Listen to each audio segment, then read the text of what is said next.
Boom, boom. Welcome back to another episode of the Two Tongues Podcast, a podcast where we record at 8 o'clock in the morning. We do. Right about 8 o'clock in the morning. It's a little bit later. So we used to get started a little later. I think we used to start at like 9, and then before that, in the early days, we recorded in the evenings. We did whatever we wanted. And part of the reason for doing the podcast early, it's not ideal, man. It's like not like I like it. Well, yeah, but it's not like my brain's not even awake all the way. And but we do it because we both got shit to do, and I want to make this as, you know, I want to say convenient, but I want to limit the inconvenience to my wife and kids. Yeah. So I want to do it early so that it's done, and whatever. That is not appreciated, by the way. I don't understand. It's like I bend over backwards to make this shit convenient, and I still get shit about it. So that's a little inside baseball for the podcast people. If you're a grown man and you have a family and wife, good luck trying to do a podcast without getting shit for it. Yeah. I'm a little fucking heated this morning. A little bit heated. It comes with the territory of cohabitation. I do want to say, hold on a second. I'm pulling this up. Pull it up. Here we go. All right. So I do want to say that, hold on. This is the wrong one, I think. Hold on. Shit. I'm very confused. Well, all I wanted to say is shout out to Keith Johnson. So Keith Johnson is the consultant that we worked with for graphic design, for the podcast logo, for the podcast website, the2tonguespodcast.com. And anyway, I just wanted to shout Keith out again. If anybody has any graphic art needs along those lines, he's been super duper awesome to work with. 7-Star Marketing is the name of the company with 2 R's. Yeah. Keith Johnson. Shout out to Keith. Our stuff is pretty cool. So it is pretty cool. Use that as an advertisement. We don't usually do ads, but shout out to Keith Johnson anyway. 7-Star Marketing. It's not an ad unless we're getting paid for it, but no, we're not. Is that true? I guess it could still be an ad if you're not getting paid for it. Yeah, I think so. Maybe it is an ad. Maybe it is. It's our first ad on the Two Tongues Podcast. Yeah. But yeah, man, Keith was awesome. You know what? Working with I never worked with a consultant before, especially like I don't know anything about graphic design. I don't know anything about any of that shit. So I have to like find somebody that you can trust that's not going to rake you over the coals. And how do I even know if I'm being raked over the coals? But it's been like, it was super reasonable, it seemed to me. And I just liked him. I liked working with him. So if anybody has anything like that they need, reach out to that dude. Yeah. If you also want us to advertise your products on our podcast, reach out. Let us know. We'll advertise things that we don't even believe. It's fine. Go to the twotonguespodcast.com. Drop us a line there. Go get your COVID boosters. You can pay me to say that. I don't care. Yeah. So I was thinking about Elon Musk this morning because on the first thing I saw on the news this morning was number 4 of the Twitter dumps. Twitter dumps. The Twitter file. Taking some Twitter dumps. Yeah. Yeah. I wonder what percentage of Twitter usage is on the toilet.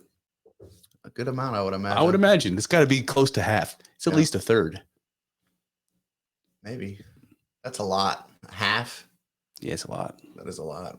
But yeah, what did it say about Elon Musk? What's going on? Well, it's just like he's evil. Before Elon Musk got wrapped into politics the way that he has been recently, going way back to when he was just building electric cars and shooting cars into space, making flamethrowers for no reason. And he also, he was also making those batteries, those giant batteries that would power a house for places that don't have a power grid. Like you could build whole communities in the middle of nowhere in Africa and put these battery packs on the house, and the batteries would power the whole house. And you don't need a grid. That kind of shit was amazing. Elon Musk was doing it just because, it was a challenge and there was money to be made and it was good for humanity. And I remember saying, and you probably remember me saying this, that Elon Musk seemed to me like a hero from an Ayn Rand novel. Sure. That's how I felt about him, you know? Yeah. I still feel that way about him. And now he's getting embroiled in all this stuff strictly because of Twitter. And I understand that there's a threat to the left from what he's doing, and I'm 100% on board. But here's the thing that dawns on me. He's opening Twitter up to lawsuits because if the truth comes out, which is coming out, about the shadow banning, about the manipulation of the media during the election cycle, about Hunter Biden, about all the stuff that has been released now, people are going to have valid legal grounds to sue Twitter. Mm-hmm. Elon Musk owns Twitter. Is that how it works? Would it still, even though it's not the same ownership, it would still, they wouldn't press charges against the people who formerly owned Twitter? I think that is possible, but to me, that's probably like a civil situation. Mm-hmm. And I still think Twitter is the prime candidate as a company for those lawsuits. Now, Elon Musk has no financial, well, maybe not no, but he has some serious negative financial risk to opening his company up to lawsuits, which he's doing for the sake of freedom of speech. And to me, it's like, how does that not make him even more of an Ayn-Randian hero? Yeah. A champion of free speech, even if it means he's going to lose. Not for everyone, but for some people, for most people, for more people than before. We'll say that. Yeah. Not for everyone, though. I have a hard time not loving that dude. I'm skeptical of him. I mean, I agree. I think that he's doing things that I like, but I don't know. I just like, who knows? He's also done things that I don't like. Such as? He's taking a lot of money from the government to build these companies that everyone is so impressed with. So I don't know, like, what that means. If there were like tax breaks that he was given to build a factory in California, like that's par for the course, happens everywhere. Yeah, he would be dumb not to take advantage of that as a businessman. No, I don't think that's what it was. I don't think it was tax breaks. I think it was like some kind of grants or something like that, you know, that are available. It's nothing illegal, right? I don't think so. No. So it's like we were talking about yesterday. I don't believe that government should forgive student loans, but I have them. And if they forgive mine, I'll be pleased. And if they turn around and say, you know what, it's unconstitutional, we can't do it, my response is, that's the right answer. It's like, sucks for me, but that's the fucking right answer.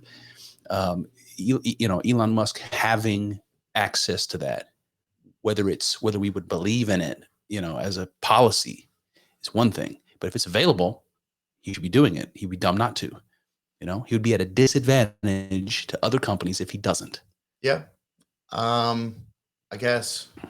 So I do have a friend whose ex-wife worked for Tesla for a while, and she had nothing good to say about Elon Musk. Yeah.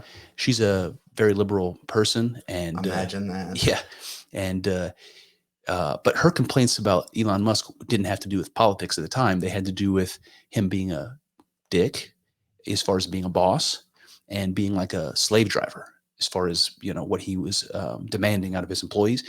And since then, I've heard nothing but support for that. Everybody seems to agree. Now, I don't know. It seems like there's got to be some truth in that, especially because he got lambasted for like setting up like cots, like makeshift bedrooms so that people wouldn't have to leave. You know what I mean? Mm-hmm. But even that's some Ayn-Randian shit, man. Like, an Ayn Rand hero is going to sleep in the office and work, 20 hours a day and accomplish something great. I don't know, man. I like him. Yeah. I feel like there should be more of them. If there were more Elon Musk, the world would be a better place. Yeah, probably. I mean, what if he is a dick, though? What if he's, But aren't Ayn Rand heroes kind of dicks? Yeah, kind of. Howard Rourke is kind of a dick. Was Howard Rourke the rapey one? Yeah. Yeah. I went off camera for a second, so I grabbed some paper here. All right. Well, I'll grab a pen too. So we have a problem, a habit of doing these conversations pretty willy-nilly, and then forgetting at the end of our podcasts what the fuck it was we discussed during the podcast. There you go. It's gonna make it easier. For sure. Make it easier. So what's new, man? What's new in your world? What is new? Doesn't seem like much week to week changes. You know what I mean? It's just like life just kind of keeps going. You know? Yeah, it sure does. Go If ahead. something like new comes up, that's like it almost seems rare. You know what I mean? Yeah. Yeah, and it makes the days as you get older, the days all kind of blend together. The work weeks blend together, and if nothing fantastic happens, the months blend together. Yeah. And then the weekends, your only time to like do things you want to do. Even the weekends start blending together, and you feel like fucking years go by. Yep. And it And they does. do. Yep. We're just talking about next year being my 20th year high school reunion. That's crazy. I got zero interest in going to that, but although, man, I have had some weird fucking dreams. I had a dream recently that I was on I had a dream last night, dude. I had a dream I was on an airplane. I don't know where I was going, but I was sitting next to a girl. Shout out to Ashley Rickman that I went to high school with that I haven't thought about in 20 years. And I just had a dream that I was sitting next to her chatting with her. Last night I had a dream I was on an airplane. I had a dream that I went to the airport and I had something on me that I shouldn't have had. I couldn't bring, like maybe it's the Brittany Griner stories that's been in the news, but I had a dream that I had something on me. I think it was like drug paraphernalia, but it was a dream. I don't know what it was specifically. And I turned the corner of the concourse where I'm going to get on my airplane, and an alarm goes off. It's like it sensed that I had something on me. Mm-hmm. So I turned around and just walked the other way and went to one of those, airport bathrooms and dumped everything I had in the garbage. And it was a weird dream. But then when I get back to the concourse, I missed the plane. Oh. So that was my dream. It was like, maybe it was like an anxiety dream. Yeah. I missed the plane. That's why do our brains do that to us? It's like just stress out while you're asleep. It's very interesting. It's annoying. I dreamt about you and your lady last night, your girlfriend. Yeah. It was weird, man. You have all kinds of dreams, man. I don't usually dream. Yeah. But I'll just say, Mr. Joseph Rogan has said many times that during his periods of tolerance break, his dreams get pretty fantastic. Yeah. And maybe that's something like that. It's not like there was a fantastic dream, like crazy, colorful, exciting. It was like filled with negative emotion. It wasn't a good dream at all. Yeah. And then I woke up at 6 a.m. and I'm like, I don't even want to go back to bed. Yeah. I don't think it's necessarily for everyone because the increased dream intensity is pretty common for a lot of people. But I think that the way that it's intense for Joe is probably pretty specific to him, because I don't have dreams. I mean, my dreams get more, and I dream more, and my dreams are more intense and vivid in, periods of tolerance breaks and stuff. But they're not, it's more like what you have, like anxiety dreams. Yeah. And the thing is I don't usually remember my dreams. Like never. But now I've been having dreams. In fact, until I started talking about it, it didn't really dawn on me that was the case, because it's so unusual for me to remember my dreams. Did you ever take Alpha Brain? Mm-mm. Do you remember Joe talking about? Oh yeah, people taking Alpha Brain and having crazy dreams? Mm-hmm. It's been a while since I've taken Alpha Brain, but I do remember having some intense dreams. Dreams that I remembered really vividly. Hmm. Yeah. Did you notice any benefit from it other than that? I mean, if you would even call that a benefit. Well, you remember Joe said that Alpha Brain used to be called Roll Off. Yeah. And it was specifically for people who took MDMA to put the chemicals back in their brain that are the precursors to restoring whatever, serotonin or whatever it was that the MDMA depletes, and that it will help you to not have kind of the negative consequences of the hangover of that kind. So that's more or less why I bought them in the first place, because I had an experience or two with that and wanted to protect myself. Yep. So I still have a bunch, and they're just sitting there being unused. Maybe I should just take them and see what kind of crazy dreams I have. Do it, man. An experiment. And I can't exactly say if I know that the Alpha Brain had that kind of like protecting effect on my brain, or like reducing the effects of the hangover or whatever. I can't exactly say that because I've not experienced enough with it. Like if I'd done it a dozen times or something, then maybe, and with and without alpha brain, maybe I could say, but I just can't. Yeah. Another interesting thing.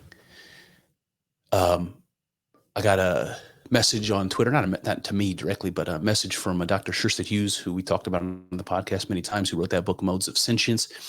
He works at the University of Exeter, I believe, or at least he has a partner at the University of Exeter that studies psychedelics like he does. And they're doing a research project right now. And they were looking for people to do a questionnaire to participate in the research program about having transformative psychedelic experiences. And as soon as I saw that, I was like, I'm in. So I spent like 20 minutes, 30 minutes going through and answering all the questions and nice. Participating in the, I'll be one of the data points in the study, which seems kind of cool, man. That is cool. Seems kind of cool. You're part of a science project now. Yep. Said I might be selected for a more in-depth interview. Some of the people that responded are going to get selected for a more in-depth interview. Cool. And I think that'll be interesting. Do a Zoom from across the pond. What were the questions like? Actually, that's a really interesting question. Like, they formulate those questionnaires, and it's, like you've seen them before. Excuse me. It's like, here's a statement. Do you agree, or disagree? And then everything in between, there's like 5 different choices. Somewhat agree, disagree, adamantly disagree, that kind of thing. Yep. And a lot of the questions were like, they would ask you the same question in different ways. Yep. Which I think they do that. Looking for inconsistency. Yeah, they do that on purpose. Yeah. But there was 2 things that they were focusing on. One of them was, did you experience a change in your experience of time during a psychedelic mystical experience? That would be a yes, I'm assuming. People say that, and I understand what they mean by that, but I couldn't answer yes to it. Yeah. Because one of the things that I remember from the mystical experience is feeling like the moment, whatever that means, like now, is all that exists. It's like there is no past or present or future. There's only now. And having that experience is unusual because it's not a normal perception of time. But it didn't make me feel like a minute lasted an hour. It just made me feel like time didn't matter. Mm. So I couldn't answer the question, yes, that there was some time dilation or relativity involved. It didn't seem like that to me. Never? No, not really. It's crazy. Even in that like crazy DMT realm, I remember feeling like I didn't want it to be over, but I don't remember it feeling like it lasted an extraordinarily long time. It's like I'm not even considering the time during the experience. I'm not even considering it. It's like, how do I say I felt a difference in time when time doesn't matter during the experience? That's how I felt. What do you think of that? I mean, would you say yes to that? Yeah, felt? For sure. I've definitely had specifically times where, I'm not paying attention to the time, or, maybe I notice what time it is and then I start doing something, something catches my interest. And I start paying attention to it, and I pay attention to it for what seems like hours. And then it's been like 2 minutes. You know what I mean? So I wonder, like, for me, I would describe that as like the richness of the experience is so much greater than an ordinary consciousness that there's more to experience. It's like there's more packed into the time, and that makes the time seem more. When it's, so you do know what I know what they mean, but I don't agree. I don't agree that the reason it feels that way has to do with time being stretched or a moment lasting longer than normal. I think it has to do with the amount of data in the moment. It's like, I don't know. I just feel like if you were standing in front of a piece of art and it was a simple, like a stupid abstract, a gray painting with a black dot in the middle, some stupid ass, modern art piece, and you had 30 seconds to stare at it, and then you go into the next room and you have this Renaissance classic. You have like a School of Athens by Raphael, and you have 30 seconds to look at that. And then you get pulled out of the room and they ask you, you know, did it seem like it was longer in room 1 or room 2? I think people would say it seemed longer in room 2 because there was more to look at. It was full of data. It was full of color. It was full of faces. It was full of imagery. And I just don't understand, regardless of why you're explaining it happens, it still feels to the people there's like some manipulation of the way you feel time. So it's like you're saying, it's like, yeah, the time feels different, but that's what we're talking about. Not why the time feels different, but does time feel different? I still say no. That's correct. I mean, I still say no. Yeah. I think it's the experience that feels different, not the time. I don't. But I know why they ask the question. I know what people mean when they say that. I just don't think it doesn't. To me, it doesn't seem to be related to time. I don't know why. And I think it has to do. Maybe it has to do with the idea that time in a psychedelic mystical experience goes away. Now, you might say that if I have no perception of time, that's different than an ordinary experience of time. And I agree, but it's like, it's not part of the experience. Duration is not part of the experience. Duration is not part of the experience. What does that mean? It's like in the psychedelic world of DMT, for instance, transformation is the experience. And how long, like, you know, changing shapes, changing colors, changing patterns, all that stuff seems to require time. But I don't have any, during that experience, I don't have any grasp on how much time has gone by. It's not even a part of my experience duration. It's not about, it has nothing to do with how long it lasts. It has to do with the transformation. It doesn't seem to be tied to time at all. And I can agree that means you have a different perception of time, but it just doesn't seem like time matters in the experience. It's not a part of, I'm not aware of it. But I mean, even that, saying that time doesn't matter, that is a difference in the way that you perceive time, because when you're not in a mystical experience, time does matter. It matters very much. Yeah. So maybe so that's the kind of thing, like in the questionnaire, I couldn't explain. So maybe if I get selected for an interview, I can try to explain. We're on opposite sides of that one. Yeah. Kyle disagrees with my personal, intimate personal mystical that's experience. my thing is I think that it's almost like you are disagreeing with everyone else's. You're like, no, it's not time. It's got nothing to do with time. It's like for everyone who says, you know, I think it does. Yeah. And I'm not saying that their experience is wrong. I'm just saying that's not the way I understood the experience. Okay. And then the other thing that they asked about was if having the experience transformed you psychologically, and then whether it had any religious connotations. And I'm trying to remember exactly what, because I took issue with another question. You're like, this is bullshit. I don't know how you can formulate those questions to make.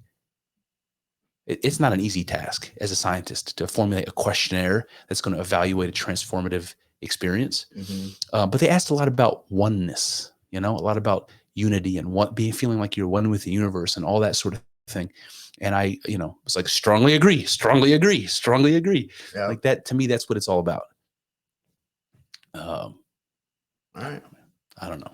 Hopefully you get the you get the interview and you can tell them that everyone's wrong. Yeah, exactly. These fucking idiots. No. Has nothing to do with time. So I think it is interesting that psychedelic experiences have certain components in common, especially when people talk about being encounters in DMT, how people will say they see similar things, or different people they'll explain like identical images. I think that's really hard to explain because I think those psychedelic experiences they're based so much on our individual memories and experiences and emotions and all that I imagine that they're super duper unique, that everybody has very, very particular experiences. And I never had two alike. I never had two alike, you know? Yep. True. So if I can't recreate a type of experience, even in my own brain, how is it that other people can have a similar experience to other people or an identical experience? That, to me, that's sorry with the coughing, guys. I'm still getting over this sickness. It's not like people have the exact same experiences, though. At least, I mean, maybe some people have, but from when I hear people talk about that sort of thing, it's more of like some of the aspects of the experience. You know, maybe it's like a wildly different experience, but they say like one thing, you're like, no, that was a part of mine. You know, Yeah. So it's not like, you know, like people are watching like the same movie or something. You know what I mean? Yeah. Well, there's this like scientific idea that, you know, every observer is a little different. We all have different bodies and different psychology and all that. But if you have a bunch of different observers and they're observing something and you get their record of the observation, that you can find what's common between everybody's observation. And that gives you reason to believe that what's common between those observations is true about that, whatever it is you're observing, event or whatever. Because people with different, you know, machinery share an experience in common. Maybe not everything about the experience, but what is common among them, that must be the realest part of the experience. Something like that. Does that make sense? Yeah. And so the same thing with psychedelic experience. If people have all kinds of different experiences, but there's some common thread that runs through them, that is where something is very, very true, you know? And that unity, that mystical unity, I think is one of them. But people that do DMT and say that they see like serpent goddess, you know, what is that, man? Mm-hmm. I never saw a serpent goddess. I never saw a serpent goddess. Saw a planet. You did? Yeah, the first time. Oh shit. It's like I was in orbit above some like weird looking like planet that was made out of these. I don't even know. I don't even know how to describe what it was made out of. These like Christmas tree shapes. I don't even. I don't. It was crazy, man. It was like stressful. It was like I don't know, man. So the planet itself was made out of like repeating shapes, the same shape. Yeah, like this. Like it was like yeah, I guess that's how I would describe it. Was it against like a black background with stars or? Basically, yeah. I mean, I didn't see too much of the background. I was like mostly focused on this fucking thing. And you're floating above it? Yeah. Well,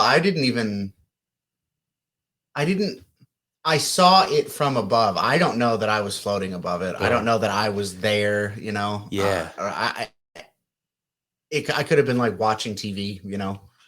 So let me ask you this question. Oh, that's what it was. People, one of the questions in the questionnaire was about, did you experience a loss of self or the sense of self? And this is another thing that I am like not in line with most of, you know, what do you call them? The psychonauts. Thank you. That's exactly the word I was looking for. I knew it, man. I had a feeling. I'm not in line with them because people say that you have an ego death or you have a loss of self. And I don't agree with that. Like in not once during a mystical psychedelic experience did I ever disappear. Yeah. Now that's not entirely true. There was one instance in the DMT realm where I did get pretty frightened during the experience. But even in that situation, and the fear came from this feeling of disappearing, of disintegrating. But even then, I still experienced the disintegration. And that's what I mean. It's like there was still a self. Whether I would have recognized it as Chris is irrelevant as far as I'm concerned. There was still a perspective of me as a self experiencing the disintegration. And, you know, even this one with the universe feeling that people have, where it's like it expands your idea of self. It changes what you mean by self, but it doesn't remove self. Yeah, I've never experienced that either, really. Like I don't even really know how that's possible. I kind of think that when people say they lose their sense of self, that what you're saying is what they're saying, is what they're trying to say. Yeah. Because you don't. It's like again, at least I never have never. How would you even experience anything as not you? It's a great question. It doesn't make any sense. See, they're like Eastern religious people, like Hindus in particular and Buddhists, that will talk about a state of being which is beyond what they call I amness. It's beyond a self. It's like experience without a perspective. And I don't think there is such a thing as experience without a perspective. And that's what self is. It's a perspective, you know? I struggle with that, man. So I feel like the psychedelic experience does expand the sense of self. Maybe you could say it changes the perspective, the experiential perspective. I'm imagining like this fractal image of you looking at yourself. I've talked about this before, but my grandma's bathroom, growing up, it had a little nook. So you had your ordinary like mirror and sink, but then right behind that mirror, there was a little nook, and it was like for her to do her makeup. And there was a mirror in front of her face and a mirror on each side. But if you stand in the nook, the mirror from the bathroom sink is behind you.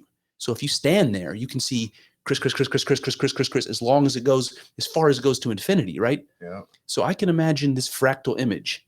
And when my perspective changes, it's like I back up, right? The eyeballs that are actually looking out, they're not sitting in the nook anymore. They've gone backwards, or up, away from this ordinary sense of self. And now I'm this greater, I have a greater perspective. And that may be true. Something like that's happening. But the perspective is still there. The self is still there. So that's one of the questions. People always say that transformative psychedelic experiences seem to have a common thread where people lose their idea of being an individual self. And I could not disagree more. Yeah. Yeah, I'm with you on that, actually. I think, like I said, I think that maybe this goes back to what you were talking about with the time. I feel like people are describing something poorly. You know what I'm saying? It's not that your perspective goes away. It's your sense of self goes away in the sense that you become everything, that you're a part of everything. One of the things I remember saying is that I no longer felt like a subject having an experience. I felt like an experience. It's like, I don't know how to see. And then that's, you remember when we were talking the other day about Alfred North Whitehead, and I was saying how confusing he was. And you were like, pot calling the kettle black, man. Yeah. This is one of those situations because I don't exactly know how to say it to make sense. I lost my thread now.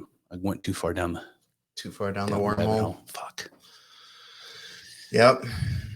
It's definitely confusing. It's hard to talk about. It is hard to talk about.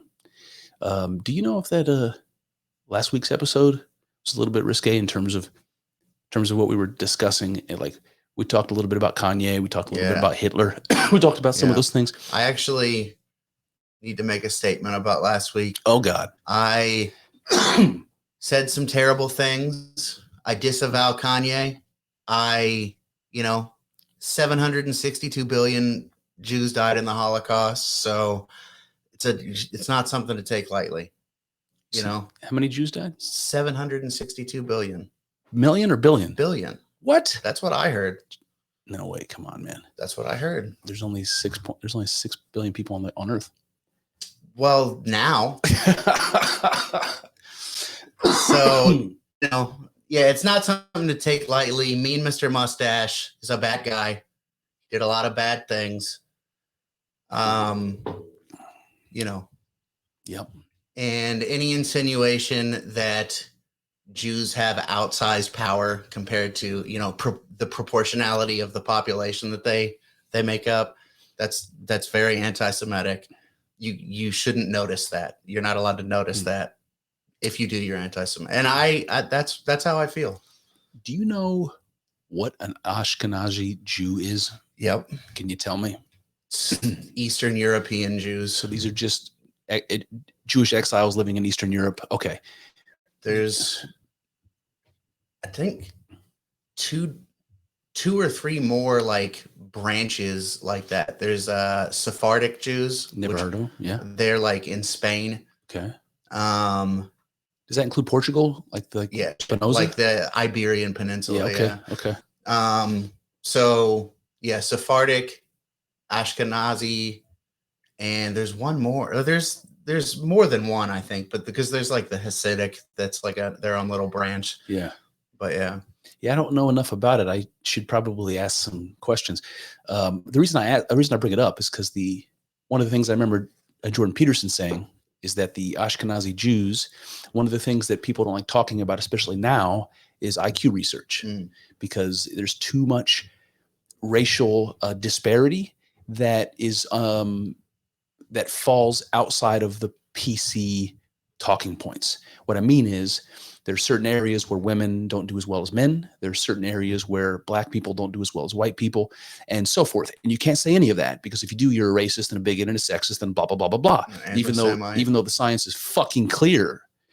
And I'm not saying anything in terms of superiority, because there's areas where white people don't do as well. There are areas where men don't do as well. Who fucking cares? People are different. But one of the things that they found is that Ashkenazi Jews are like one standard deviation higher on average in their IQ than anybody else on earth. And that's significant. One standard deviation is significant. Yeah. Now, this is what I wonder. Intelligence and IQ is one of the best, in fact, the best marker you have to financial success. If you have a high IQ, chances are you're going to do well in life. You're going to have money. If Ashkenazi Jews are one standard deviation higher in IQ on average, would it not stand to reason that those people would be more wealthy? Would it not stand to reason? More wealthy, yeah, 100%. On average. On average. I mean, there are lots of high IQ people who are down and out, you know. But yeah, I think on average, yeah, you could say that. So if a small group of people like Ashkenazi Jews are on average smarter than the rest of us, and leverage that to make wise investment decisions and business decisions, that you might see Jews in high places with a lot of resources, you know? So what the fuck is the problem with that? I think that IQ is overblown a little bit. I think that there are a lot of people who believe that, especially past a certain point, you know what I mean? The difference between somebody who's got a 100 IQ and somebody who's got a 75 IQ, that's a pretty big difference. But I think going up from there, it starts to matter less. And so that's something to consider. Yeah. And that, you know, the equation. This is sort of related. I was talking to my wife the other day, and I said, one of the things I've come to believe at this point in my life as an adult is that human beings can put their mind, like your average, maybe there are people with low IQ, like IQ below a certain threshold, that maybe this isn't exactly true, but most people, by and large, if they put their mind to something difficult that they've never done before, like learn a new language, learn a new skill, whatever, you dedicate yourself passionately for 2 or 3 years and you can learn it. You can learn a new language. You can learn to weld. You can become an artist. You can become a fair artist, a fair craftsman, maybe even a great one. You know, like that's possible. If I wanted to learn Chinese, I could do it. I might not have the greatest accent, but I could do it. If I wanted to learn how to run electric and plumbing and, you know, building trades, and I spent 2 or 3 years of dedicated time, I could do that. Mm-hmm. If I wanted to like become a great basketball player, now this is a little bit difficult because some people will have advantages over me physically that make it, you know, impossible for me to ever be as good as them. But I could get way, way better at basketball if I dedicated myself to it. Mm-hmm. And when you're young, you don't feel that way. When you're young, you feel like every challenge is like an obstacle that's insurmountable. It's like you've never proven to yourself that you can climb that mountain, so you feel like it's Everest and you're going to die halfway up. How do you feel about that? You feel like you could become anything you choose to if you put the effort in? Yes, I think there are probably some things that you can't, some things that you just have to just come to you naturally, gifts that you just have to have. But for the most part, yeah, I agree with you. See, I can't even think of an example of like one of those types of things, but I'm sure there probably are some things where it's like you practice all you want. You're not going to be, you just don't have it. So my wife would push back on me because my wife played sports her whole life. Mm-hmm. And she's like, if you didn't start at 6, like if you didn't start skateboarding at 6, you're never going to be a great skateboarder. If you didn't start volleyball at, 10 years old, you're never going to be a great volleyball player. And I'm like, maybe that's true. Maybe there's some parts where what it has to do with muscle memory and during your developmental stages. I think that's the difference is that it's like like an intensely physical competition thing. It's like, I'm not playing in the NFL. It's like I'm already aged out of the NFL. You know what I'm saying? Right. It's just not going to happen. So I do think that there's some truth in that sense, but like in a lot. So that is, like I said, I think that there are things that you're just practice. I could start working out, start practicing. I'm not going to play in the NFL. It's not going to happen. Yep. So I think that is any of those kind of things are like the things that I was talking about, but almost everything else, it's like learning guitar. I mean, although maybe, I don't know, maybe that there is some truth that if you don't start young, you're not going to be able to, you'll be able to play guitar, but you're not going to be Eddie Van Halen. Right. You may not be the greatest one ever, but if you spent the next 3 years dedicating yourself to becoming a great linebacker, you would be the best linebacker in the city league that they've ever known. Yeah. Seriously, if you cared about that more than anything else in the world, it's a weird thing to care about as a grown man. Like, I'm about to be the best little league linebacker. So I think maybe there's part of the reason I'm bringing this up is this idea of effort versus like genetic inheritance, but like one of the things that specifically comes to mind with me is math. I struggled with it in school. I put the effort in college, and I did well, and I learned a lot. And I've forgotten it all. It's been a long, long time since I've put any effort into it. But there's some of the math that comes up with physics, in particular, like quantum physics and, geometry and all kinds of things. Like this fractal geometry stuff, I'm pointing where no one can see, but this Mandelbrot set, this fractal geometry and the math behind it fascinates me.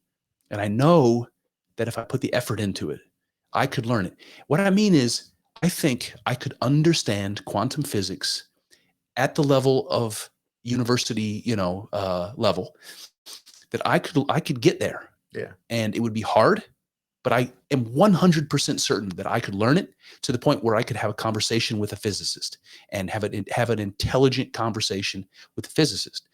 And I kind of want to, but it seems like a lot of work, and I don't really know where to begin. I got a book sitting up on the shelf that I've had for ages. On the Shoulders of Giants. On the Shoulders of Giants. I just picked a random one. That's crazy. So I've got On the Shoulders of Giants that sits right underneath The Origin of Species, and it was basically Stephen Hawking wrote the introduction, and then the rest of it was a compilation of all the great works of physics. So it's like Einstein, Galileo, Kepler, Copernicus, and all that stuff is the original, great papers that were written about how we came to understand the cosmos and how it works. And if you open it up, it's filled with formulas and graphs. And I've had that book forever, and I don't have any fucking idea what any of it means, and like, I want to know what it means. And I know that I can understand it. I can, if I put the effort in. Yeah. Are you going to? One day. Yeah. One of these days. One of these days. Yeah. I don't know that there's anything too difficult for even an average intelligent person to understand, given the right amount of effort, Sure. Like when I was in college, It's a big difference between understanding things and physically doing things. Yeah. So, yeah. yeah. When I was in college, I took an intro to philosophy class. It was one of my favorite classes ever. And I remember the professor introduced Jean-Paul Sartre. Have you heard Jean-Paul Sartre? Right here. I believe French pronounce it Sartre. Jean-Paul Sartre. Being and nothingness. I want to point out for the people who can see there is no crease. There's no crease, right? That means this book's never been opened before. I haven't started it. And you see how fucking big it is? It's a big ass book. It's intimidating. It's like the Bible. It's very intimidating. And eventually I'm going to read it. God damn, even the font is small, dude. Anyway, I'm going to read this one day. But my professor told me, like, it's way, way too difficult for you. You shouldn't even try, because we had to pick a philosopher to write about, a paper about or whatever. And he basically discouraged. He's like, this is beyond you. And it's interesting. As a young man, I'm like, fuck you, beyond me. What's beyond me? You know what I mean? What's beyond me? I'm a young man. Yeah. And maybe he was right. Like, I didn't have enough background to understand it or whatever. But I feel like today, if I read this, it would be hard and it would be a trudge and I would have to claw through it. But I could absolutely understand Jean-Paul Sartre. Absolutely. No doubt in my mind. Is that arrogance? No, I don't think so. I think, I just don't, why would that be arrogant? I don't, what is arrogant about saying that you could understand it? Well, he's one of the most brilliant minds that ever lived. And I'm, who am I? I'm a regular guy. So what the fuck why did he even write the book? If that's how people feel about it, then why do these people contribute in the hopes that somebody will be able to fucking understand it? I mean, and I just don't really think that, I've got respect for Sartre, but I just don't think that if a philosopher, composes a body of work and it is so, like esoteric and crazy that nobody understands it, is that good philosophy? It's a great question. So many philosophers write for philosophers, and they don't write for the common man to understand. And that, I don't know if you go back to older philosophy, if it's like that's the way they spoke, and that's what makes it difficult, or if it's that they were trying to make it sound smarter than it has to be. And I think that is part of it. Yeah, I do too. I think that's got to be part of it back then, because it's part of it now. Like people who are like philosopher types, you read stuff that they write and it's like, why do you have to write like that? Yeah. Yeah. And I know sometimes when you're talking about things that are hard to explain, sometimes that kind of writing is necessary, because you're describing something that's really complicated and you're never going to explain it to someone fully by words. So if you're going to give them any kind of a picture, you really got to dig into it, Yeah. But that's not the case all the time. Sometimes people just, want to bloviate. And well, I have to say there's a lot of the philosophy that I read for my solo episodes, I have to look up words constantly. Yeah. And it's not even easy for me to remember the meanings of them, especially if they're Latin, like, why are you doing that? I know why they did that in the 1600s, because Latin, just prior to that, Latin was the only language of academia. So you're going to put in Latin words from time to time. Like Kant is notorious for a priori and a posteriori and shit like that. It's like, why? A priori means before experience. Why can't you just say before experience? You fuck, Yep. So one of the philosophers that I love, that I do not understand one fucking bit, is Heidegger. And people complain that Heidegger wrote to confuse people, to show off how smart he was. And it makes his great contributions to philosophy unaccessible to people. And so, to your point, is that a good thing? Yeah. And one of the things I've said before is that, and I've heard this from other people, it's not my thing, is that people say somebody who understands a topic well can explain it simply. If you have somebody rattling on and on and on and on, like I do when I do my solo episodes, that's somebody who doesn't understand it. That's fucking me trying to understand it. If I have 1,000 words to say to try to understand something that somebody who's deeply knowledgeable can tell me in 4 sentences, that's what you're looking for. And that's what you see in like physics, where people say all these like crazy complicated equations can't be right, because the ones that turn out to be true are simple and elegant. And that's how we should be communicating. We should find ways of making it simple and elegant so that people can understand it. Yeah, I agree with that. I think it would be beneficial to your work if more people, I mean, I don't want to boil everything down to like money, but I mean, if you're trying to sell books, it's helpful if people can fucking understand the book, Yep. So how do you feel about this idea we're talking about, this sort of philosophical language and the way that they write being complicated? Do you see parallels in the gender ideology woke vocabulary? Like cisgendered and I guess genderqueer and all these things. They definitely have their own what's the word I'm looking for? Lexicon? Vocabulary. Yeah. I don't think that it's so when I read really complicated philosophy that you have to like read, you got to read the paragraphs more than once, every single one of them. Every single one of them. And when I read those, sometimes I'm like, man, it's like tedious, it's like I don't even really want to be reading this, but I've got like this desire to understand it, and I don't. But that being said, there is still something that is impressive about it. Like these people who wrote it, they're obviously smart people, right? Even if it's just like kind of like intellectual masturbation at a certain point, they're still obviously very smart people. I don't feel that way about a lot of the gender ideologists. Like they're not impressive. They don't come off as smart. They come off as opinionated fucking morons. Yeah. So there are words that philosophers will invent or they'll repurpose. And like with Heidegger, there's a word called Dasein that he uses. And it's a German word and it means something in German. I don't know what it is.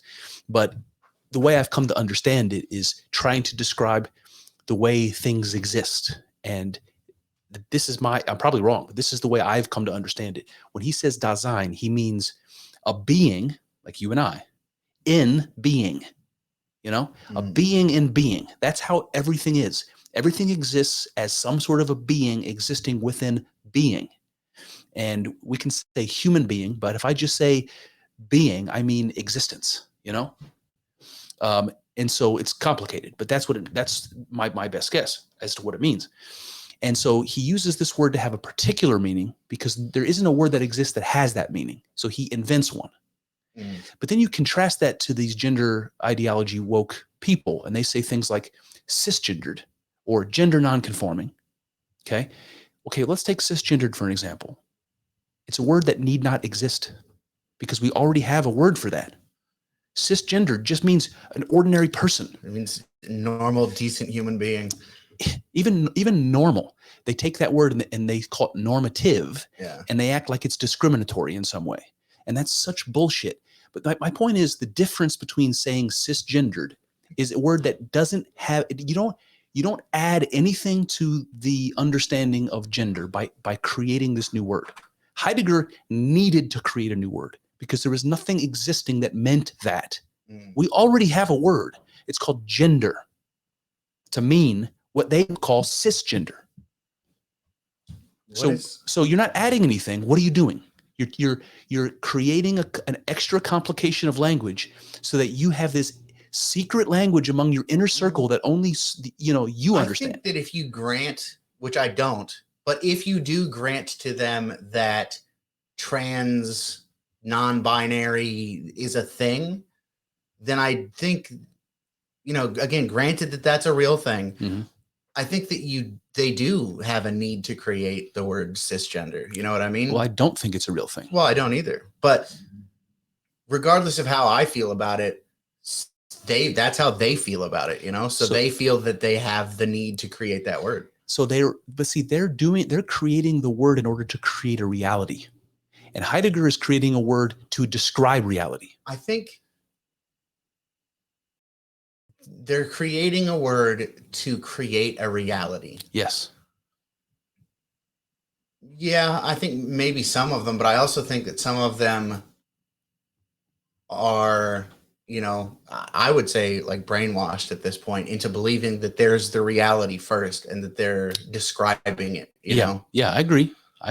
So it's hard. I mean, I'm with you. I think it's bullshit, but listen, man, if by gender we mean gonads, if by gender we mean gonads, balls, there are two kinds, period.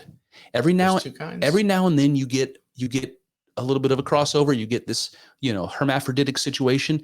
Every now and then it's very, very rare. In fact, did you know, I think I'm pulling this out of my ass, but I've heard before that red hair and green eyes are so rare that they're considered to be a genetic deformity. Yeah. Now that happens with some people's gonads, but it's so rare that it's an anomaly. Okay. So we already have this understanding. Gender equals gonads, right? Gender equals fucking gonads. Then we have this. That's got to be the name of the podcast. Gender equals gonads. Gender equals gonads. That's what we'll call it. All right. Where was it going with this? Okay. Then you have gender roles, which is a social thing, and I'm completely okay with that. Different societies have different, norms for behaviors and customs and dress and culture that are different for gonads, right? If you have one gonad, it carries with it certain rights and responsibilities and expectations. I've got two gonads, thank you. If you have a different type of gonad, then you have different, right? And that's something that you could say, you could take issue with. You could say this culture is discriminatory or unfair in their obligations and their social obligations and pressure for a particular person with a particular gonad. You can have that conversation if you want to, but what you can't say is that because I don't believe that the cultural accoutrements that come with a particular sex organ, because I don't like it, then I don't believe in gonads. And that's what they're saying when they say trans. They're saying, I don't believe in gonads. And you know what I mean? For Christ's sake, man, you're bending reality out of shape to create a world that doesn't exist. And it pisses me off. Yeah, I'm with you. It's about truth. It is about truth. It's about manipulation. I hate it. Yeah. When people try to change the way one of the things, I'm talking a lot. One of the things I said on one of my solo episodes that I listened back to and it struck me is I said, I don't want to read what other people say about a philosopher, because how then will I ever know what I think of the philosopher or the ideas? How will I ever know what I think of the ideas? And that's an interesting thing to say to yourself. Like, I want to know what I think. Now, shouldn't you know what you think? But you don't. People don't know what they think. They have to think through it. They have to engage ideas and people. Then they'll figure out then they'll understand what it is they think. I want to know what I think. And when somebody tries to tell me this is what is true and this is what you should think, I just want to say, fucking, you know what? It's what I want to know what I think. I don't want you to shove it down my throat. And that's what social scientists are trying to do. And maybe they've been trying to do it forever. But they've definitely been doing it since the 70s, since the 60s with the postmodernists. Social scientists. What does that even mean, man? I don't know. That's what the fuck is that? It's a great question. Because it's not like chemistry. Nope. It's not like math. Social science. How do you measure that? Seems like a load of bullshit to me. How do you put culture in a beaker? I don't know. I don't think you can, man. Yeah, I don't know, man. I think, I hear that, you remember 10 years ago, trans people were a thing, but not really. You know what I mean? Yeah, I remember. and it's slowly, been exploding in an unrealistic way. Even, I mean, honestly, I'm at a point where I don't think that how do I say this without, because I really don't even think that it's debatable. Trans is not a real thing. It's not, there are no trans people. That doesn't mean I'm erasing trans people. That means that I think that people who call themselves trans are either mentally ill or deeply confused or attention-seeking fucking losers. or deeply confused. Yeah. Or all of the above. All of the above. But basically, like, so the trans thing exploded. And from what I understand, the instances of lesbians is like, they're gone. I've heard that. Yeah. There's no more lesbians. That's the thing, man. The fact that the transgender debate doesn't have to do with sexual preference is a little strange. But if you're one of those people that says, I was born a girl, but I don't like all of the social obligations surrounding being a girl. I don't want to have to be pretty.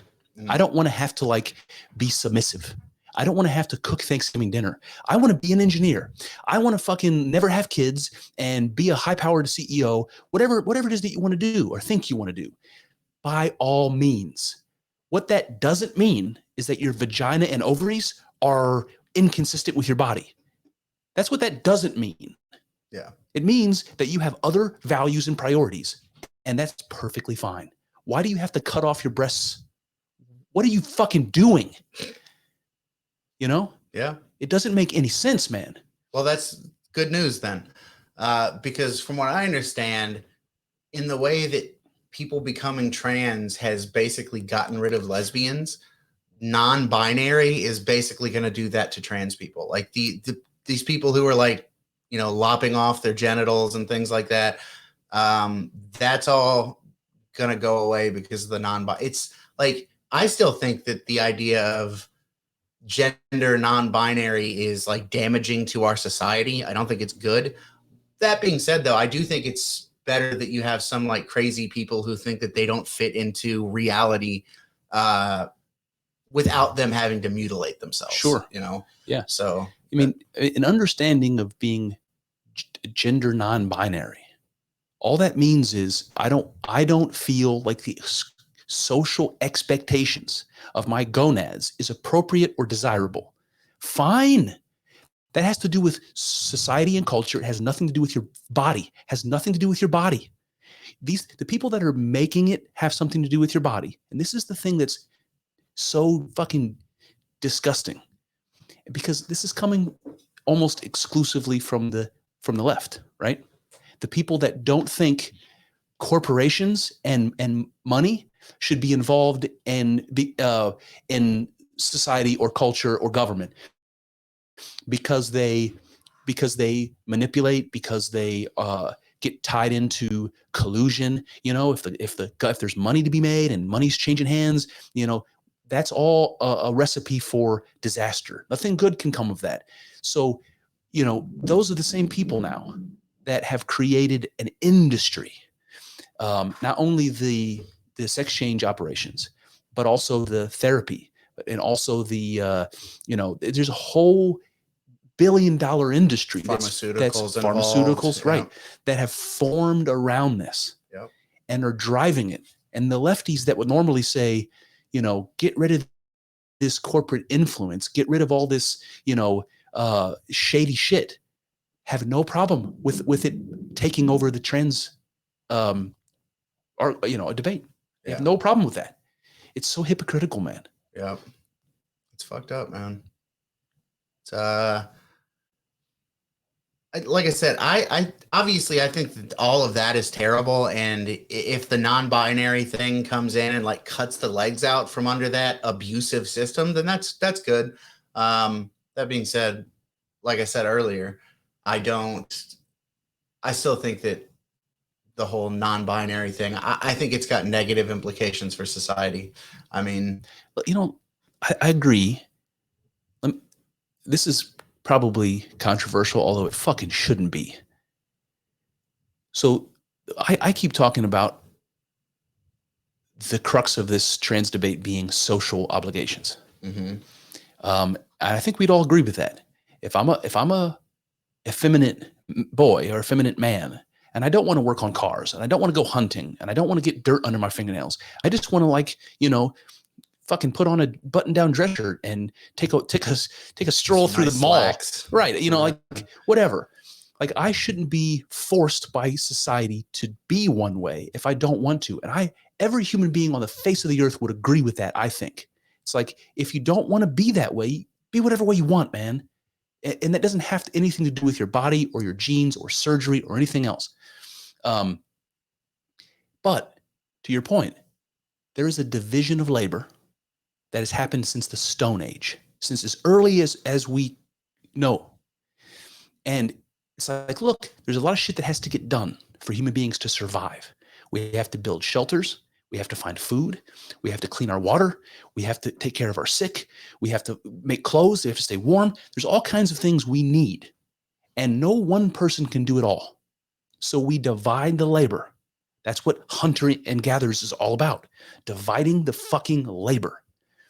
And specialize, right? That's what's caused the human race to succeed, because we've specialized in shit that allows us to then trade, that creates the economy, that creates wealth, that pulls us out of poverty, that gives us technology. And that's how the world fucking works, man. That's how it's always worked, because we have figured out a division of labor. It is completely incontrovertible that the division of labor naturally falls along gender lines. That's one of the ways that it happens. Not the only way, but one of the ways. If I am a man, and that means I'm 30% larger than the women in the tribe, my bone density is 20%, thicker than the women's, I am a more robust creature. Mm-hmm. Maybe even, and I've heard this before, maybe this is wrong, that my hand-eye coordination is better. I've heard that men have better hand-eye coordination than women on average. All of that stuff makes me a better hunter than a woman. Yep. So if we have to hunt for food, should I send the woman or should I send the man? Right? It makes absolutely zero sense to send the woman out to do the dangerous job, by the way. She's the only one that can have kids. That's fucking priority number one for the tribe, to survive. Why am I going to put her at risk when I am better suited biologically to go do that job? So it makes perfect sense why the division of labor in certain reasons would fall along gender lines. The dangerous jobs and the jobs that require, a lot of muscle power, right? That's going to go to men every fucking time in every culture, period. Yeah. Now, we talked about IQ. So there's going to be instances where some people have a higher IQ. They're more capable of doing things that require brain power. So the division of labor for those things is going to go to the smart people. Why do it any other way? It doesn't make any sense to do it any other way. Then we fast forward thousands of years and complain about it and say, women should be able to fucking go up on power lines and do dangerous jobs. Why can't women do it? They fucking can, and they should if they want to. But there are other people in the tribe better equipped. They can, and they should if they want to, but they shouldn't be.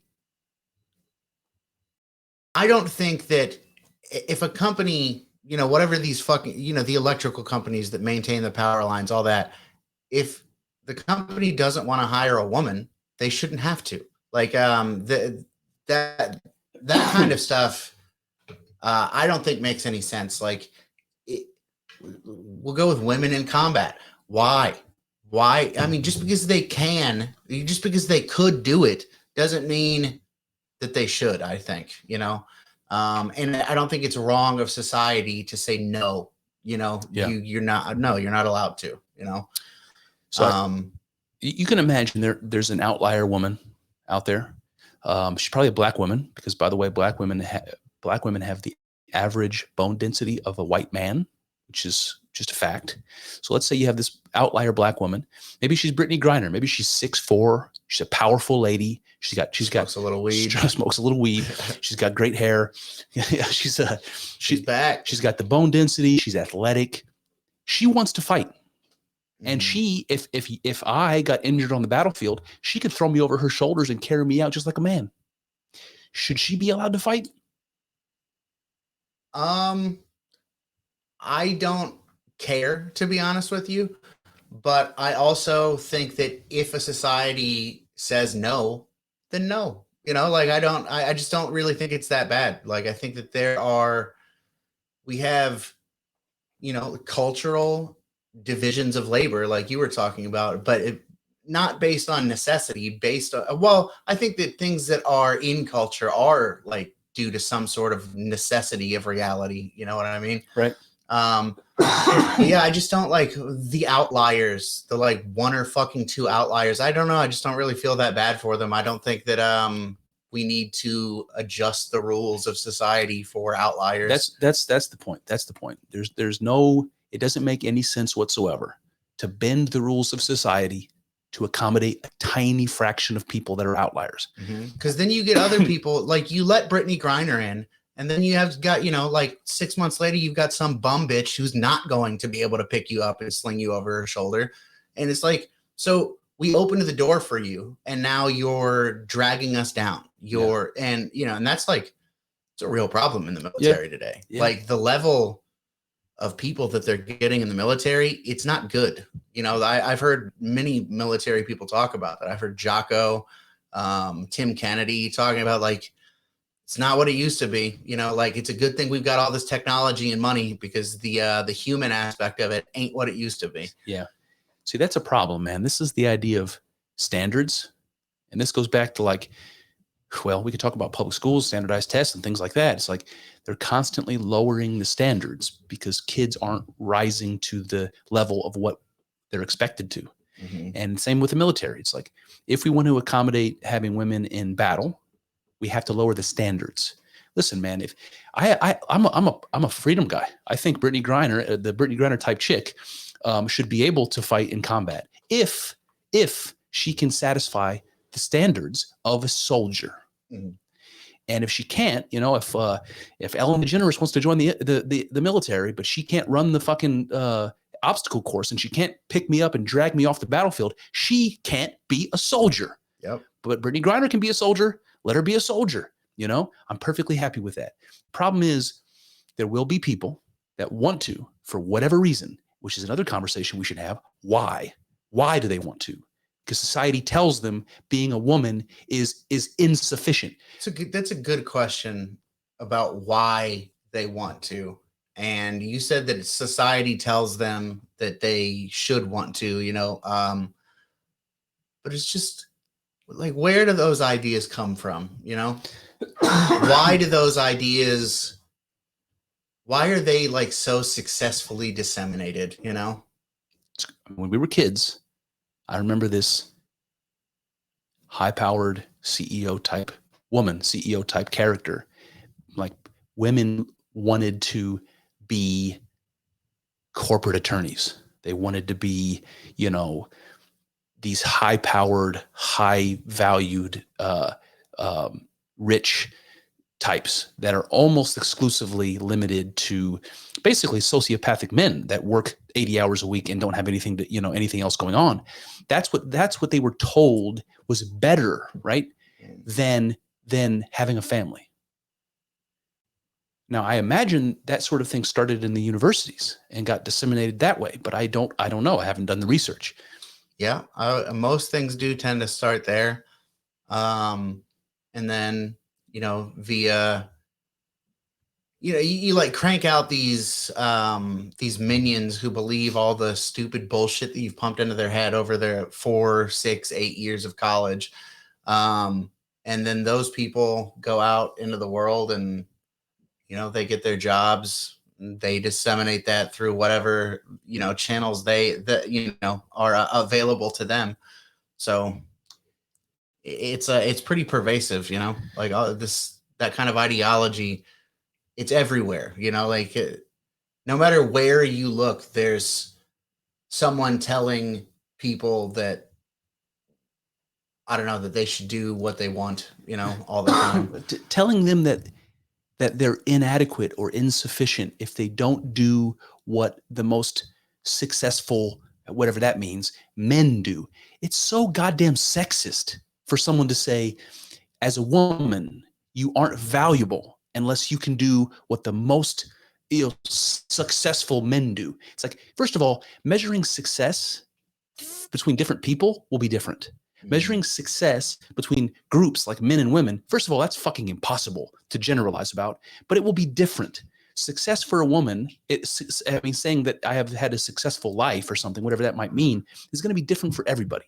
So to presume that you have to be a corporate attorney working 80 hours a week, not having a family, and be what they were telling us growing up in the 80s, 90s is that a woman had to become a man or she was not as good as a man, you know? Mm-hmm. Now they're saying women have to cut their breasts off and create a fake penis or they're not as good as a man. It's completely sexist, any way you look at it. Yeah. And I wonder, I watched this documentary when I was sick about Xanax. I told you about it, right? Last time on the podcast. Mm-hmm. It's talking about the levels of depression among women. And those For Hims and For Hers commercials are the best example of this. You see the company For Hims and For Hers now. The men are being given Cialis and medicine to keep them from coming too soon. And they're advertising this. This is what men's problems are, right? They want to get their dick hard and they don't want to come too soon. And then they see the For Hers commercials and it's depression medicine and Xanax and anxiety medicine. That's what it is. Yeah.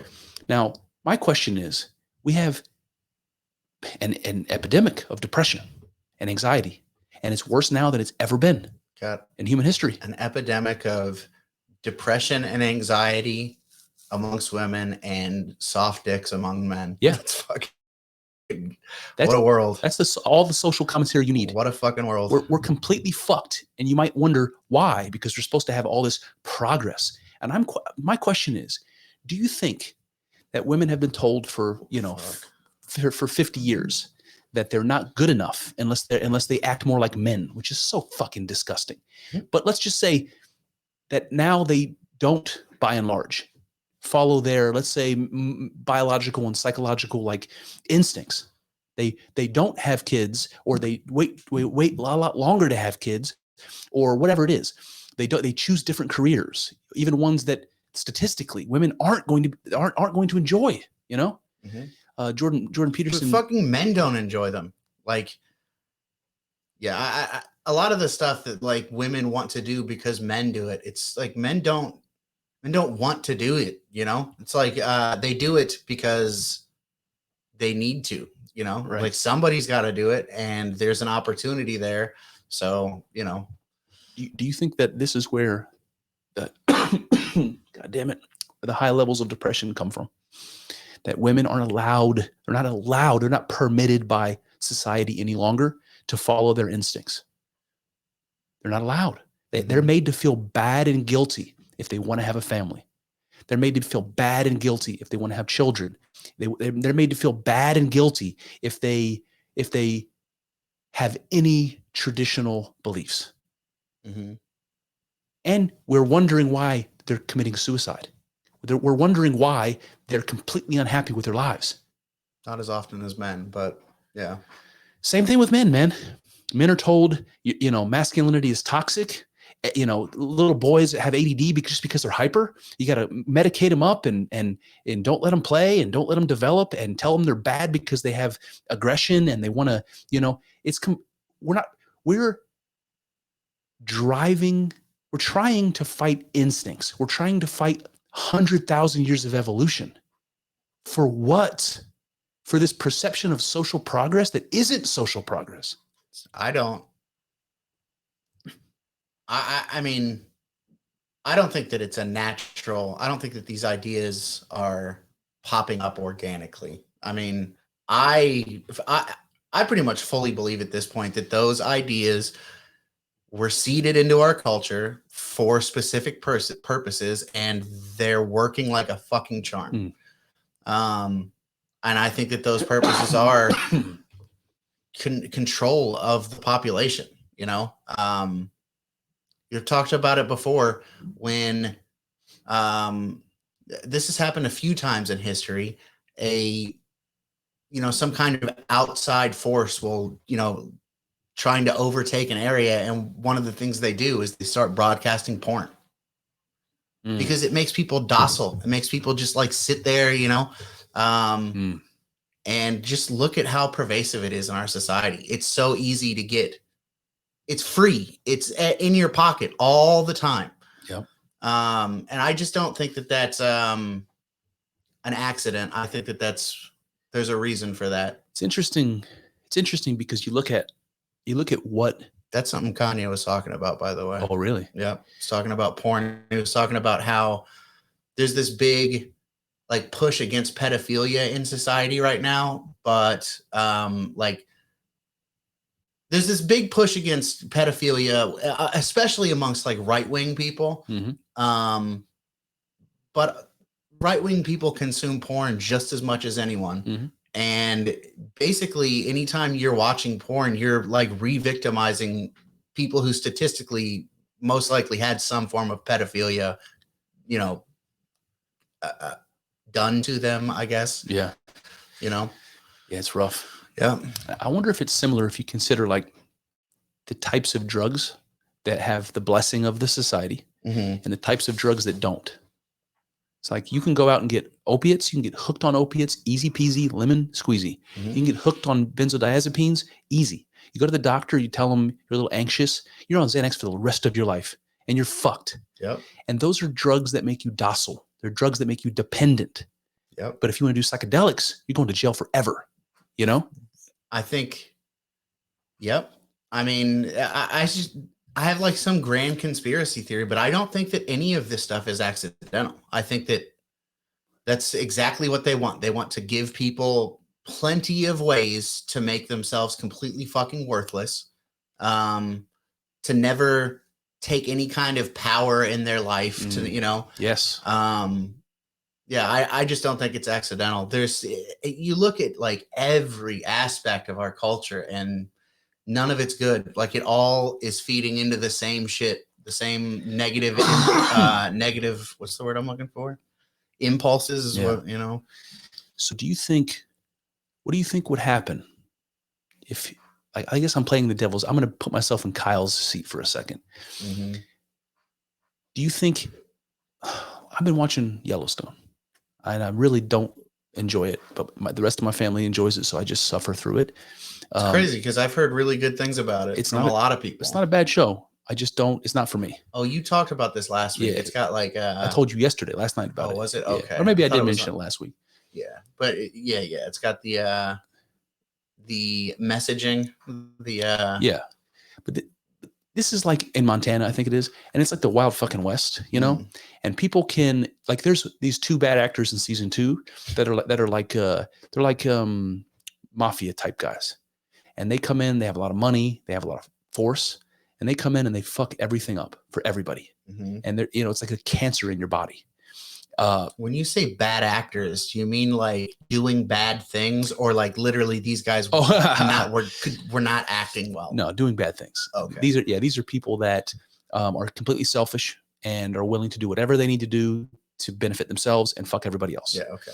So I guess my question is, if we don't control the people, if we don't make them docile, if we don't get them under the thumb of something, there will be people like that will fuck everything up.